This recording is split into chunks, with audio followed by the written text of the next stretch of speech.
Section 3. La déconnexion des terres autochtones. La déconnexion des terres autochtones est une conséquence directe de la colonisation et du développement industriel. Cette perte de lien avec les terres traditionnelles a des implications profondes sur le plan culturel, spirituel et physique. Menaces et implications. Les menaces contemporaines incluent 1. Les changements climatiques. Les impacts environnementaux dus au changement climatique perturbent les cycles naturels affectant justement les pratiques de chasse et de cueillette. 2. Impacts environnementaux. Les projets d'extraction comme le développement des sables bitumineux causent une pollution massive et détruisent des écosystèmes cruciaux. 3. Impacts sur la santé. La perte des terres traditionnelles affecte la santé mentale et spirituelle des communautés autochtones. La réduction de l'accès aux aliments traditionnels augmente également la dépendance aux aliments importés, souvent moins nutritifs. Accès aux aliments traditionnels.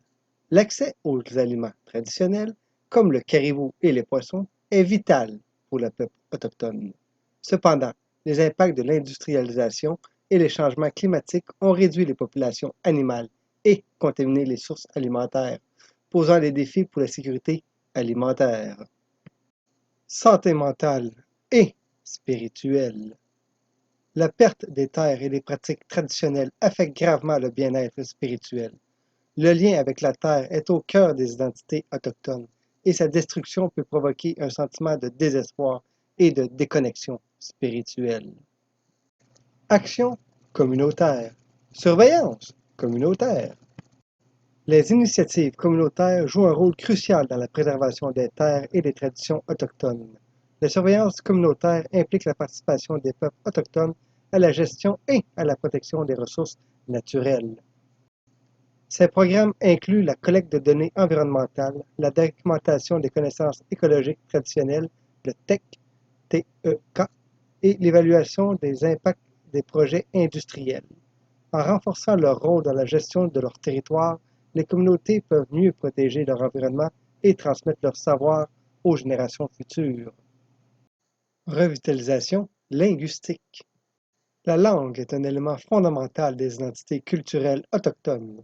Cependant, de nombreuses langues autochtones sont menacées d'extinction en raison de politiques d'assimilation telles que les pensionnats.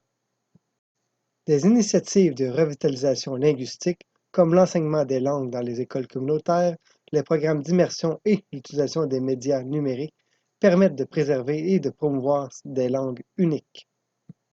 Conservation. Les communautés autochtones jouent un rôle de premier plan dans les initiatives de conservation, en collaborant avec les gouvernements et les organisations environnementales pour protéger les écosystèmes fragiles. Les pratiques de conservation autochtones intègrent souvent les connaissances écologiques traditionnelles et mettent l'accent sur le respect des cycles naturels et des relations interconnectées entre les êtres vivants. Cogestion et gestion des ressources communautaires. La cogestion est une approche de collaborative où les peuples autochtones et les gouvernements travaillent ensemble pour gérer les ressources naturelles. Ce modèle reconnaît les droits et les savoirs des peuples autochtones tout en favorisant un partage des responsabilités. Des exemples incluent la gestion conjointe des parcs nationaux, des réserves de faune et des zones protégées.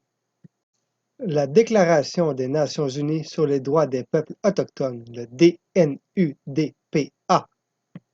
La Déclaration des Nations unies sur les droits des peuples autochtones, adoptée en 2007, est un cadre international visant à protéger les droits des peuples autochtones, y compris leurs droits sur leurs terres, leurs ressources et leur autodétermination.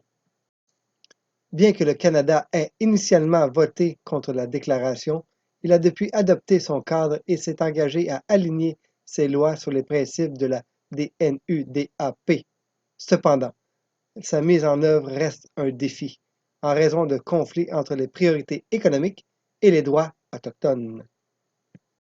Affaires citées et références. Les affaires juridiques et les documents de recherche cités dans ce module offrent un aperçu des efforts historiques et contemporains visant à protéger les droits des peuples autochtones au Canada. Ils comprennent les cas marquants tels que Calder contre le procureur général de la Colombie-Britannique en 1973, R.C. Guérin en 1984, des Gagnouk contre la Colombie-Britannique en 1997, ainsi que des études sur les impacts et des revendications territoriales et du développement économique. Les références incluent des travaux académiques, des récits autochtones et des approches de recherche gouvernementaux et communautaires.